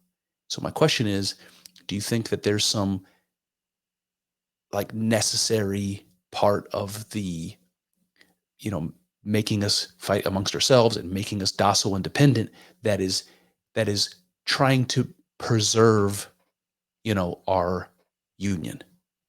Because if not, there's going to be some people that will go crazy and fuck it up for everybody. Like, I'm not saying it's a good solution. I'm just saying, do you think that might be why? I don't really understand. So if they don't manipulate us with porn and drugs and everything, diet, everything, some people might be assholes. Well, it's like, people are assholes still. Take the Wild West in the 1800s. You got people going out west to mine for gold or whatever. Yeah. And they're on the wagon trains going from the East Coast all the way to the West Coast. And along the way, they're settling little towns, you know, they're settling the country. And so you got like 50 decent people with good intentions that are all on the same page that want to start this community, and they're building the fucking market, they're building the jailhouse, they're trying to create this place. And somebody comes in with guns and robs the bank and rapes the ladies, and right, there's always going to be those people. So are we trying to put everybody under the thumb of the government, making them docile and dependent? I don't think so. I don't think that's the reason. I don't think that has anything to do with it. That almost, it's like they're making this really bad decision and doing bad things, but it's like, we're doing it. We have good intentions. Maybe the outcome isn't exactly what we want it to be, but for the most, things are all right. I don't think that's it. I don't think the intentions are good. Because it kind of makes me think that, like, the Jesse James type folks that I'm just describing, the cancer of society that goes around, the cuckoo bird folks that go around fucking everybody else up who's trying to be honest and just to have an easier life for themselves. Those people today are the government. Almost every single politician is a fucking cuckoo. Every single one of them are laying their eggs in somebody else's nest. You know what I mean? Mm-hmm. They're the Jesse Jameses, man. Yeah. From what I understand, people talk about the Wild West, like there was tons of crime and stuff like that. From what I understand, that's not the case. There was like surprisingly little. Like you had, gangs of bandits and stuff. Although I think that maybe that's like maybe a little bit more, it's like a romantic story, these gangs of outlaws. Right. I'm sure there's truth to it, but I think a lot of it is fiction, But yeah, I've heard knowledgeable people say that the amount of like day-to-day crime for normal people in the Wild West was pretty low. Stands to reason, man. If you got a fucking 6-shooter on your hip, that's true. Everybody's got a gun, and it's a small community where everyone knows each other intimately. Mm-hmm. That's actually, as far as I'm concerned, that's the way to live. Yep.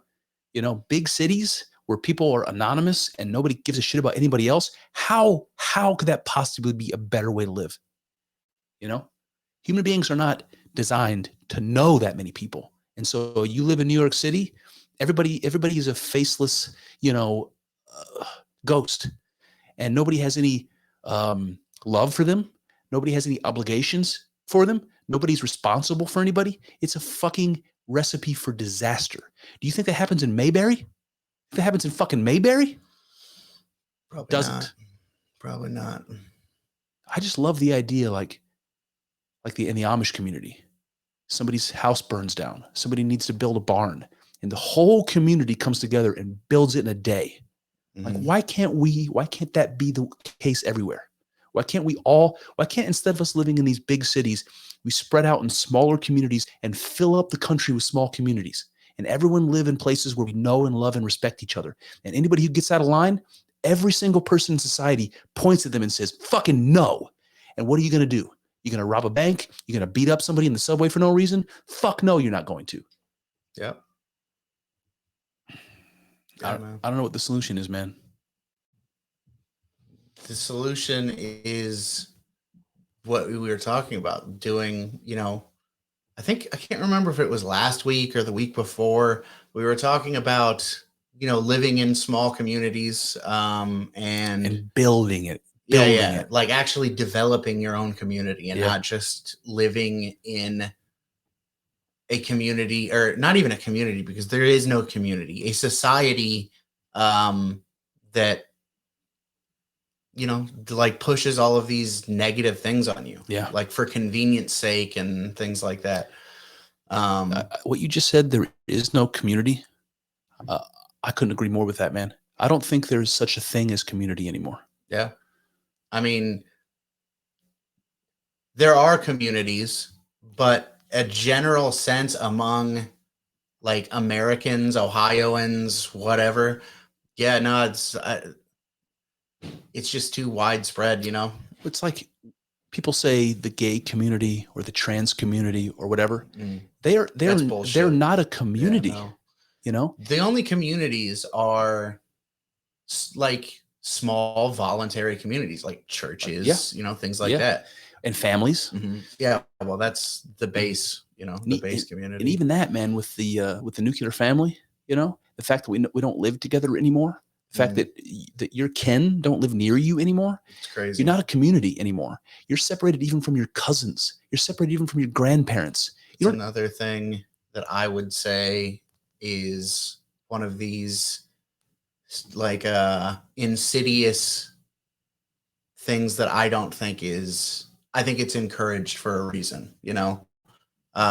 The breaking up of the family unit is, I think, and I think it's pretty obvious that that's a goal, that the people who are, you know, at the top of power tweaking things so that they can get their desired outcomes, they're tweaking things to make it to where people don't value family as much, you know. 100%.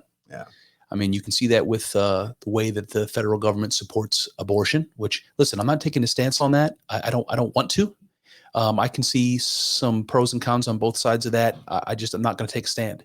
But the fact that the federal government supports it as heavily as they do, why in the world would the federal government support the killing of babies all across the country, as many as you want? Why? Why in the world would the federal government support single mothers and give them more money than they would if they were married, in order to prevent them from getting married, so that their kids don't have a father living in the house with them? Yep. Why in the world? And that affects poor people, not just black people, not just white people. It affects poor people. But to use a liberal trope, it disproportionately affects people of color. And that's like actually true. Actually true. Yeah. I mean, a lot of the times they say things like that, and it's a complete crock of shit. They do this all the time with the trans community. It's like, it disproportionately affects the trans community. It's like, does it? There is no trans community. God damn it, guys. Community requires knowing each other. Community requires sharing an identity and having responsibility for one each other. That being said, that is like an actual thing that does disproportionately affect the 100%. And if I was a black person, I would be furious as to what the government has done to the black community. Or maybe you'd just be angry at white people. Instead, they vote for the same big government people who've done it to them. And it is a form of psychological slavery. Mm-hmm. And it is terrible. And the fact that people don't see it means the government has done a great job, and society has done a great job of making it seem otherwise. And I don't know what to do about that. I don't know how you can make that clear. In fact, you can't, because if you say anything like what we just said, you're a racist, you're a bigot, you know. This episode's not going to fucking air on YouTube. This is going to disappear, you know. You think? Have we had anything pulled down yet? I don't think so. But I wanted to go check last week to see, because we talked about Jewiness and we talked about Kanye and Hitler and all kinds of stuff. Yeah. I wanted to see, you know. Anytime you say I love Hitler, it's, you know, it probably sends up red flags at you. I'm sure it does, yeah. But you know. Jesus Christ, man. I was gonna say something. You were ranting. Sorry. I have a fiery day today. Yeah, you're all worked up. It's about community, or disproportionately affecting black people the way. Yeah, I don't know. I don't know either, but I do. But I think using the word community the way that they do in the media is a manipulation. To say that there's a trans community, to say that there's a black community or a white community, it's just not true. It's just not true. You know how many white people I know? Barely enough to make a community. And we don't live together. We don't shop in the same places. You know, it's like, how are we a community? Mm-hmm. We're not a community. We're people that know each other. And you can't lump us in like that and call it a community and pretend that we, you know, have responsibility for each other and identify with each other. We do not. True. It's dangerous, because we can and should. We have every right to create our own communities. And having a community is powerful. I think there would be pushback to you doing that. You know, they would make it as difficult as possible for you to do that. You know what I mean? Yeah. Well, you and eventually you might get David Koresh. That's what I was going to bring up. You brought that up last time. Yeah. You get it. You can listen. I don't know enough to talk. I'm out of school about that, but I know anytime there's ever been a religious community establishing itself, usually out west, trying to live off the grid and whatever, those people get killed. Those people get shut down. You know, what the fuck? You know, and maybe they do believe some crazy stuff, but It's not fucking illegal to believe crazy stuff. It's not illegal to believe crazy stuff. I believe a whole lot of crazy stuff. You and me both, man. Basically, like everything I've been talking about in this little segment here. A lot of people think that it's crazy. Oh, yeah. People are like, it doesn't even seem that crazy to me, but some people think it is, that like people are influencing society and culture in order to meet an end. You know what I mean? Yeah. Like just the implication of that is a lot of people think it's crazy. A lot of people lump it in with a bunch of other, it's like, oh, you believe that, you must believe that, Bigfoot's real or something. I don't know. So I was just thinking while you were talking of, remember I brought up the Amish example, raising a barn. Mm-hmm. So imagine if you lived in a real community. Let's say you're out in BFE, Idaho, someplace, and you have a power grid that you built with a whole bunch of other families. You move out there, you build a power grid on a fucking, hydroelectric, whatever, on the river. You guys have fish, you guys hunt, you guys have your farms, you trade with each other. You're pretty self-sufficient. You trade with other people too, but you're pretty self-sufficient. You're a small community. You've got the doctors that live there and the dentists and the whatever, the financial advisors and everybody. And if somebody loses their job and they have a family, you kill them. Everybody knows them, and everybody knows they got fired, and everybody knows they have kids, and the whole community chips in. And it just takes a little bit from everybody chipping in to feed them, to get them through until they get a new job and get back on their feet. And it's easy, right? Somebody gets a terrible cancer diagnosis and they can't afford to pay for all that expense. Mm-hmm. And the doctor in the hospital in the community, they fucking just write that off and they take care of you. Mm-hmm. Right? You can do that. It sounds a lot like communism, Chris. Well, it does, doesn't it? But voluntarily, right? Yeah. You can do that in a small community. You don't need welfare. You don't need food stamps. You don't need WIC. You don't need homeless shelters. You don't need any of that, because the community could easily take care of the small percentage of people that have catastrophic things happen to them. Yep. And everybody would want to, because everyone knows and loves you and you're part of the community. You're a cog in the machine and we can't do without you. That is completely different from the way our society operates. Yeah, especially because there are obviously definitely people that we can't live without. There's a bunch of fucking people that we could live without. But could those people survive in a small community like I just said? Could you have a mooch? Probably not. But I mean, my point is just that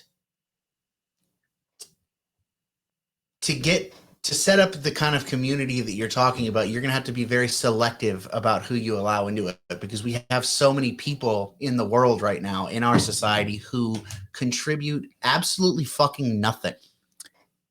Correct. I guess what I envision is that those people simply wouldn't exist in that type of a community. They couldn't. No, because that survival strategy wouldn't work. Right? As soon as you say, I'm just going to live off the coffers. Yeah, I know what you mean.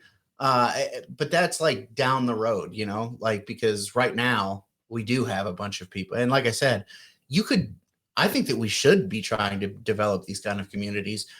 But the way the world is right now, like I said, you would have to be very selective about who you allow in, See, I don't know. I don't know if that's the case. I think if you were born into a community like that, you would have almost none of that. But you're not going to have, at first, people aren't going to be born into it. You're going to have to like take people on through osmosis. You know what I mean? Yeah. So in that situation, I think that goes back to the social pressure. I think if it doesn't have to be legally enforced, right? It shouldn't be. It's just socially enforced. So if somebody is not contributing and trying to mooch, then nobody talks to you. You go out, nobody's friends with you. You might even have a situation like what's his face brought up? What's the guy's name? The podcaster guy that we bring up from time to time, the Canadian Jordan Peterson. Oh, not him too. The pseudo psychologist guy that gets a lot of shit. Stefan Molyneux. Stefan Molyneux. He proposes a situation where in that environment, this is kind of like a social credit score type thing, but he would say that you simply don't have, contractual access to any of the public goods anymore. You can't shop at the grocery store anymore. You can't, use the toll road anymore. You can't, whatever. So like that kind of a social pressure would make it impossible for you to be a mooch. You must contribute. If you don't, you can't survive here. True. I don't know. It does sound more communist than I would like it to sound. I'm all right with it. It has to be voluntary though. That's the thing. That would be what makes it different. And the fact that you're not isolated. You're still trading with other communities. You're still part of this bigger social group. If that community that you described just there is a problem for like libertarian minded people who are like all anti-communism, then those people are fucking retarded. Yep. And you're not even thinking about how things play out in reality. You're just like anti an idea. And I can't stand that. Me either. It's fucking annoying, man. If something works, it works. Yeah. And, I admit to being that way when I was younger. Oh yeah. I mean, for sure. But you don't get practical until you start getting older. Ideas when you're younger are super powerful and overwhelming. And I'm the first to admit that I've been there, where ideas have it's like you never consider whether they would work. You just consider how good the idea seems. Yep. Do you want to talk Neil deGrasse? I know I talked to you about this yesterday, so I might be beating a dead horse, but Neil deGrasse Tyson. I don't really want to talk about him. I can't fucking stand him, but yeah, we'll talk about him. Well, I tweeted about him after he was on Rogan last time, and I just said that it was his absolute worst showing yet. It's like every time he comes on Rogan, he talks less about science and more about race and politics. Yeah. And it's just really, really disgusting. Coming from a person that, first of all, he's been ingratiated into the society. We like him. Yeah. We like him as a public scientist. Yeah. Right. Yeah. He's a popular scientist, which is crazy. I mean, how many popular scientists are there? There's a handful, and he's one of them. Yep. So first of all, we hate black people here in America, but you're a popular scientist for some reason. You're also like one of the most educated people in the country. You're in like guaranteed the top 1% of educated people in the country. It just seems like Neil deGrasse Tyson has had it really hard. It seems like he's really struggled his way up, and I know what you mean. Fuck that guy, man. He's such a I can't stand him. I told you that he talked over Joe. That's in that interview. Increasing. I mean, it was so bad. It was almost hard to even continue to listen to it. I don't understand why Joe has him on anymore. Me either. And not only does he talk over Joe, but he talks to Joe like he's a fucking idiot too. And I've got my issues with Joe Rogan, but Joe Rogan is not stupid. No. He's very capable of understanding honestly not that complicated shit that you're saying to him, you know, especially as he talks less and less about actual science and talks more and more about the stupid bullshit. It's not complicated. It's wrong. It's like, it's so fucking stupid that it's not even right. So I'm pretty sure Joe doesn't need you to talk to him like he's retarded. Yeah. Yeah. Joe brought up the Big Bang, and Neil gave him a couple of words on that and then went right back to race and politics. They didn't talk any science. Yeah. Coming from a man whose job it is, I mean, the reason he exists, in this role is to make accessible and interesting scientific ideas to kids and young people who are going to, be inspired by it and want to learn more about it and follow that path. That's his job as a public scientist. And I gotta say, man, I told you this yesterday, so this will be a recap for you, but I gotta say it for the Two Tongues audience. He starts talking to Joe about how anthropologists in the turn of the century, when they were studying, human beings all over the world and their different racial differences and all that, he said that science was all done by racist white people. Yeah. Which, there's a way in which that's true. So I'm not going to brush over that. I'm just, the people back then didn't have as much information. Today we call that racist, and I understand. But the anthropology was done by white people who had racial biases, and they said that black people were less developed than white people, that they weren't as smart, they weren't as industrious. You look at how sub-Saharan Africa exists, and you say those people didn't do anything to make to use their natural resources to build cities, to do anything productive. Compare that to the rest of the world. Everyone else seems to be doing it. And so these are the kind of things they would say. And they would say, that you can look at different black groups in Africa, and you could say that they are more like our like chimp cousins than they are white people. And they said shit like that. And that's fucking terrible. And I get it. So he makes that point. But then he pulls out his book that he's trying to sell. And he's made a whole chapter in the book making the argument from the other perspective. And this is what Neil deGrasse says. He says, well, you have all these crazy things racist white people said in the turn of the century about black people being inferior. If those scientists weren't racist white people, if they were racist black people, here's what they might have said, just along the same lines. They would have said, if you look at black people and white people, you can see clearly white people are more like chimpanzees than black people. White people are less developed. All you have to do is pull the fur away from a chimpanzee's arm, and you can see their skin is white. Yeah. He said, chimpanzees have this social habit of grooming each other and picking lice off of each other and eating it. Did you know that black children don't get lice? Only white children get lice. Clearly, they're more closely related to chimpanzees. Then he said, because they did this stuff about where they would like measure the skulls and they would talk about the phrenology, all that shit. Yeah. And they used that to say black people were inferior back then. So he starts talking about the size of ears. And he says, you notice how chimpanzees have these large ears. And if you look around at white groups and black groups, you'll notice white people have big ears. Black people almost don't, almost at all. And then he says, you can look at Barack Obama as an example and see he has these large ears, but he's half white. Those came from the white side of his family. That's the kind of shit that this public intellectual said on the Joe Rogan podcast to the world. And I'm like, look, I get the point you're making. Those early scientists were racist in comparison to today. They had less information and they made wrong analogies and wrong conclusions.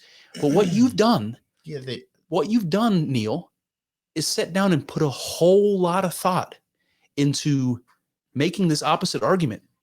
Two wrongs don't make a right. And everything you just said is ridiculous, which I understand is part of the point, but it's also very, very racist. Why don't we talk about the stars, dude? Why don't we talk about the Big Bang? Why don't we talk about the black holes? Why are we talking about race? And I just couldn't believe it. I thought it was terrible. I think Neil deGrasse is lost his fucking mind. Yeah, he sucks. That's for sure. I don't think that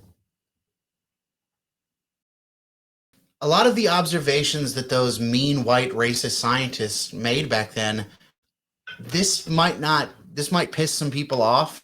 It would definitely piss Neil deGrasse Tyson off, but they're not wrong. Just because something hurts your feelings doesn't mean that it's not true. And yeah, maybe white people they have certain things in common with chimpanzees. That doesn't change the fact that, the pink chimpanzees moved to Europe and developed the fuck out of it. And, and then they went to America, and that the yellow monkeys who live in Asia did the same fucking thing. And then you look at like sub-Saharan Africa, it's not good. There's not much going on. That is, regardless of whether that hurts your feelings or not, that is true. Yep.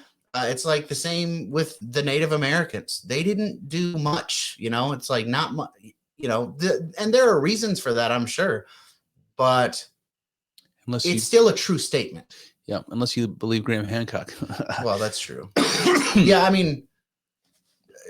There could have been some technologically advanced civilization over here, but from the standard narrative, they weren't, you know, even the massive cultures, the Mayans and the Inca, they had big civilizations, but they didn't figure out a lot of stuff that they had figured out over in Europe, you know? Yeah.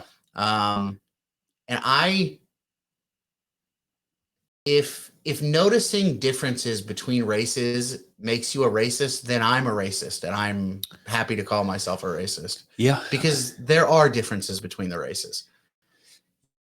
Yeah, I think that there are differences in human beings. I mean, there were a spectrum of behavior and attributes and all kinds of things like that. And people find all sorts of ways of existing. And you can see all sorts of ways of existing in Africa. You can see all sorts of ways of existing across the world. I mean, there are people in parts of Eastern Europe that, you know, live in Siberia and places like that. They live just the same sort of tribal existence that, you know, in South America, even, that you see in sub-Saharan Africa. You know, it's like people exist that way. We can't deny that there are differences. We can't deny that human beings exist in a various spectrums. You know, we can't deny that. To deny that is bending reality in the same way we talked about the social scientists trying to bend, you know, this discussion of gender. I don't know, man. Yeah. Neil deGrasse Tyson sucks. That's the bottom line. Yeah, Neil deGrasse does suck. I'm very, very disappointed in him. I don't know what to say. I don't know what else to say, man. I feel kind of depressed now that we've done this. You know, I did a lot of ranting, and now I feel gassed or something. All right. Gassed. Yeah. Yep. What else you got? Not much. I don't know. I just you saying gassed makes me feel like I need to go back and address last week's episode again. Okay. I apologize. I shouldn't have said those mean, terrible things. Speaking of which, 762 billion. Did you see that? I can't remember. Was it a Dallas Cowboy guy? Tweeted about the Brittany Griner release. Jerry Jones? No, a player. Oh. I can't remember who it was. He tweeted originally. He said like Griner got released and they left the Marine instead, and he said hell nah. That's what he said, because he's got Marines in his family, and he's like, what in the fuck? You have a choice to get the Marine out of there who's been there for 4 years, or to get the WNBA player. Yeah. And then women's basketball celebrity, maybe a bit of an overstatement, but she's more of a cultural celebrity now because of what's happened to her. So this guy ends up tweeting an apology. Bitch. Yeah. Well, and the thing was, I was listening to Matt Walsh talk about it on the Daily Wire, and he was saying that he made a good point, actually. He said, if you read the apology tweet and you read his original tweet, you're like, they were not written by the same dude. It's like, clearly this was written for him. Yeah. And as soon as he said that, I was like, oh, that's 100% what happened. 100% what happened. Yep. Publicist crafted a little tweet for him. And that's part of, that's part of the conversation right now, is that that Biden claimed, and the White House claimed, that they'd never had a choice of getting both Paul Whelan and Brittany Griner home. That was never going to happen with the trade with the dude that they released. And that Paul Whelan was never on the table. Basically, they came back afterwards and said, because he was being accused of being a spy, that he was never on the table. And now they're finding out absolutely he was on the table. Oh. And Biden could have chose him over Brittany and didn't. Does it surprise you at all that he didn't? Not at all. No, not at all. But I just wonder if that's something that just seems like something. First of all, I want to say that Biden could be impeached over, or there could be some legal action over. But it definitely should be something people are mad about. For sure, people should be mad. Yep. Yeah. I just don't. I never have. I still don't. I guess I'm glad that she's not in a Russian prison anymore, but I just don't give a fuck about Brittany Griner. I don't care. Yeah. I think she did something stupid, regardless of how I feel about, people and their ability to consume drugs. I do think that it's their decision, they should be able to. That being said, you're going to a place where you're not The reality is you're not allowed to, and you rolled the dice and you lost. I just don't really feel. I just have never really felt that bad for her. I go back and forth because I feel like if it were me, I would want the full force of the government to get me out of that situation. But I never would have taken drugs to Russia. I never would have made that decision, you know?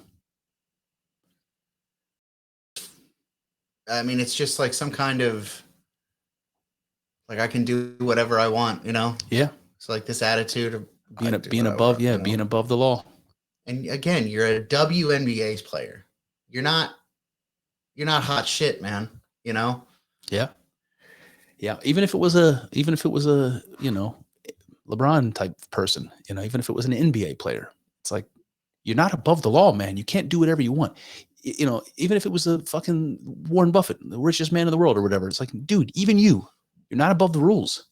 I mean, I get what you're saying, and I do agree with you. But what I was saying is, if you are a huge celebrity type, like a legitimate, like LeBron,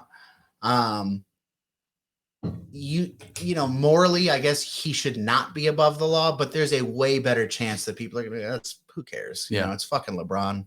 You know, it's good publicity to not put LeBron in prison, you know? There's a ancient custom that they used to do in Sumeria. So Sumeria is the earliest known, like, settled city that we know about. And they had this custom where the king, who basically in ancient Sumeria, the king has got ultimate power. You know, back then, there's not even the priests are going to come close to challenging the king. The king's got ultimate power. And every single year, the king, during one of their festivals, the king would be taken, like marched out of the palace, out of the city walls, stripped naked, and beaten and forced to admit to all of the people surrounding him, all of his people that you know he's been ruling over, all of the ways he's failed. So Jordan talks about this. He talks about he's supposed to be the embodiment of Marduk. So when he goes out there, he's stripped of his royal garb, all of his pomp and glory. He's turned into a regular person like everybody else. He was a god man just a minute ago in the palace. Now he's the scum of the earth.